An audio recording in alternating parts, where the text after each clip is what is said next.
자, 오늘 이 시간에는요, 원자와 이온 반지름에 관련되어 있는 내용 같이 한번 살펴볼까 합니다.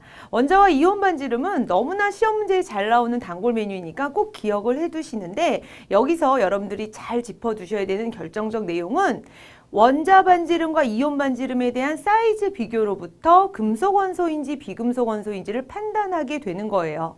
자, 먼저 주어져 있는 자료부터 같이 보도록 하시죠. 자, 임의의 이주기 원소다라고 하는 표현을 해줬죠.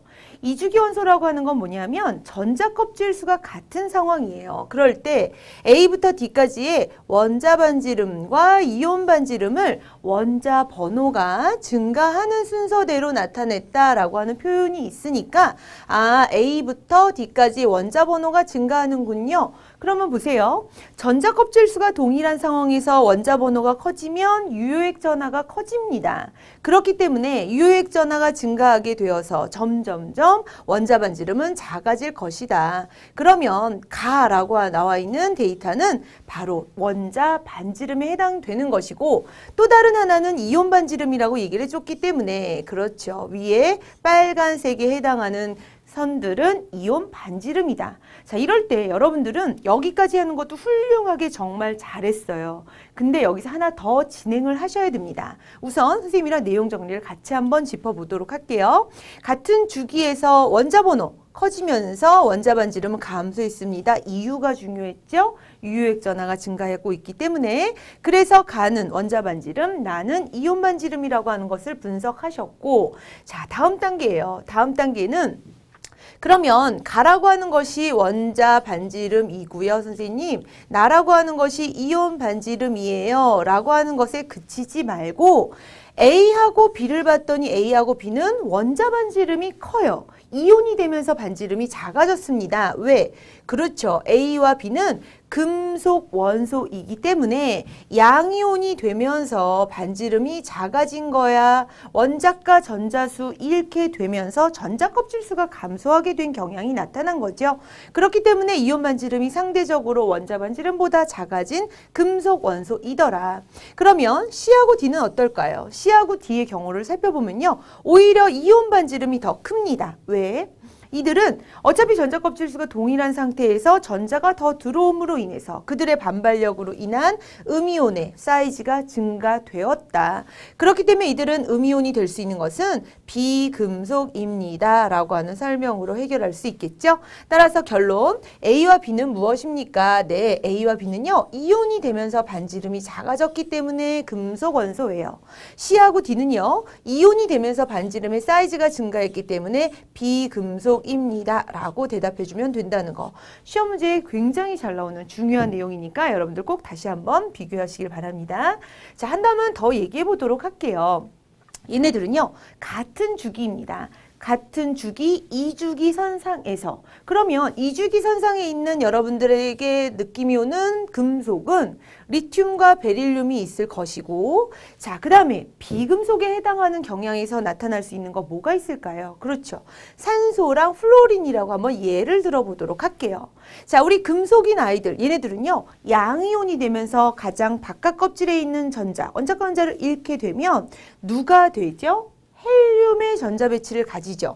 비활성 기체와 같은 전자 배치를 가질 거기 때문에 헬륨이 될 것이고, 산소와 플로린 같은 경우에는 음이온이 된다라고 두었을 때 같은 주기에 있는 비활성 기체에 해당하는 누구? 네온과 같은 전자 배치가 될 것이다. 따라서 이들은 각각의 안정환 이온이 되었을 때 비활성 기체의 전자 배치가 서로 같지 않다라는 것도 알아두시면 좋을 것 같습니다. 자, 그러면 선생님이랑 직접 한번 문제를 같이 한번 접목해 보도록 할게요. 자, 표가 주어져 있어요. 아까는 꺾은 선 그래프였고요. 어떻게 자료는 무궁무진하게 나옵니다. 그럴 때 여러분들이 판단해야 되는 첫 번째는 무엇이라고? 우선 이들이 어떤 조건에 있는지를 판단하는 거지. 즉, 3주기 원소예요. 전자 껍질 수가 동일한 네 가지의 원소들이 표현이 되어 있는 거죠. 거기에다가 이온 반지름과 원자 반지름에 대한 데이터가 아까는 꺾은 선이었다면 지금은 비율로 나와 있어요. 볼게요. 자, 그들의 비율을 살펴봤더니 둘 다 1보다 작아요. 1보다 작다라고 하는 그 표현은 누가 상대적으로 크다. 원자 반지름이 이온 반지름보다 큽니다. 라고 하는 의미가 되니까 무엇? 그렇죠. 둘은 금속 원소다 라고 하는 것을 알 수 있어요. 금속이라고 쓸까요? 이렇게. 자, 상대적으로 C와 D를 봤더니 C하고 D는 오히려 어떻게 되어 있죠? 그렇죠. 이번에는 1의 값보다 더 커요.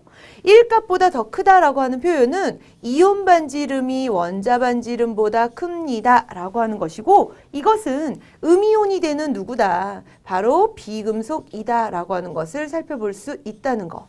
자, 그러면 이제 금속과 비금속을 둘을 서로 나눠서 생각해 보면 되는 것이고 이때 중요한 것은 각각이 원자라고 놓여졌을 때 같은 주기에 있었기 때문에 같은 주기 원자 번호가 커지면 커질수록 유효액 전하가 커진다라는 내용을 기억하셔야 되죠. 따라서 원자 번호는요. 이렇게 지금 놓여져 있는 순서대로 원자 번호가 커질 것이다 라는 것도 유효액 전화 통해서 분석할 수 있는 거예요. 자, 그러면 선택지를 같이 보도록 하겠습니다. 원자 번호 누가 가장 작습니까? A 맞았죠? 니은항. 원자 이온 반지름은 어느 이온이 가장 큽니까? 아주 니은항은 별표 3개짜리예요. 여러분들이 주의해서 살펴보셔야 되죠. 볼까요? 금속은 일단 어떻게 됐죠? 3주기의 금속에서 양이온이 되면 원자과 원자를 잃을 거기 때문에 2주기에 해당하는 비활성 기체인 네온의 전자 배치를 갖게 될 겁니다. 네온 이렇게. 반면에 C하고 D는 비금속이기 때문에 전자를 얻죠. 3주기에 있는 비활성 기체인 아르곤의 전자 배치를 갖게 됩니다. 따라서 이들은 서로 안정한 양이온, 음이온이 되었을 때 전자 껍질수 체계가 벌써 다르죠. 그러면 일단 비금속인 아르곤의 전자 배치를 하는 C와 D가 당연히 음이온이니까 사이즈가 더 클 거예요. 여기서 여러분들이 주의해 두셔야 될 건 뭐냐면 똑같은 아르곤의 전자 배치일지라도 원자 번호가 작은 C의 이온이 D의 이온보다 더 사이즈가 클 것이다. 왜? D의 유효액 전하가 크기 때문에 더 세게 잡아당김으로 따라서 이온 반지름은 C의 이온이 가장 크다라는 선택지도 맞게 된다는 거. 디귿항을 볼까요? 이온의 전자 배치는 B와 C, 네온과 아르곤으로 서로 같지 않았습니다. 자, 그러니까요. 정답은 몇 번에 있나요? 정답은 3번의 기억 니은으로 정답을 맞춰주시면 될 것 같아요.